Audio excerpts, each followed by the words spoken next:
Monsieur Denis Robert et Monsieur Léon Saillotte nous racontent leur expérience en tant que travailleurs de l'industrie papetière en Mauricie. Votre horaire de travail, là on comprend que vous étiez sur tout le jour. Excepté qu'une fois tous les 4 semaines, on appelait ça de garde, 24 heures par jour, 7 jours la semaine. Fait qu'à tous les 3 semaines, on prenait 7 jours. C'était une équipe qui avait quelqu'un d'administration, quelqu'un de la maintenance, quelqu'un de la production dans toutes les usines.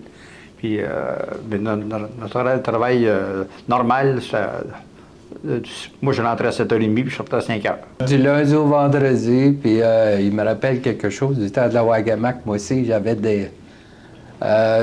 des servitudes à faire. On avait à tous les 15 jours les responsabilités, même du fin de semaine. Ouais. On était sur le call. S'il y a quelque chose qui arrivait, il fallait rentrer. Ça a déjà arrivé qu'on a dû fermer l'usine au complet. Ouais. Parce qu'il y avait un bon problème. Mais moi, c'était pas mon fin de semaine. J'étais à La Tuque. On a réussi même à me rejoindre là-bas. Puis il a fallu que je descende direct à Trois-Rivières. Puis ça pressait parce que quand je suis arrivé, l'usine était arrêtée complètement. On avait la chance de participer à toutes sortes de formations au niveau de l'ingénierie. On avait à lire aussi. On avait des meetings une fois par mois. Ça, c'était en anglais. Là. Ben, on vivait en anglais pas mal.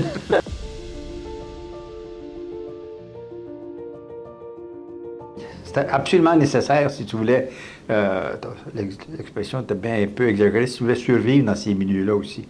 Sans ça, tu te ramassais tout seul dans le coin. Puis, il y avait beaucoup de coopération puis d'esprit d'équipe.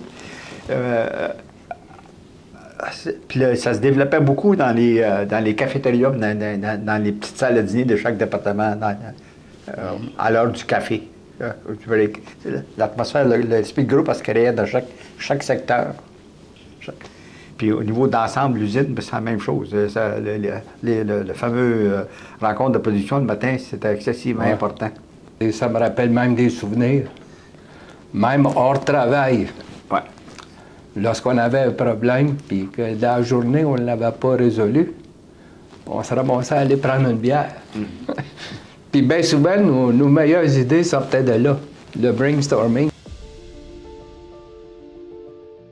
J'ai travaillé longtemps, comme on m'a signalé tout à l'heure, avec beaucoup de patrons anglais. Ils étaient beaucoup plus rigides, mais aussi très paternalistes, très bienveillants.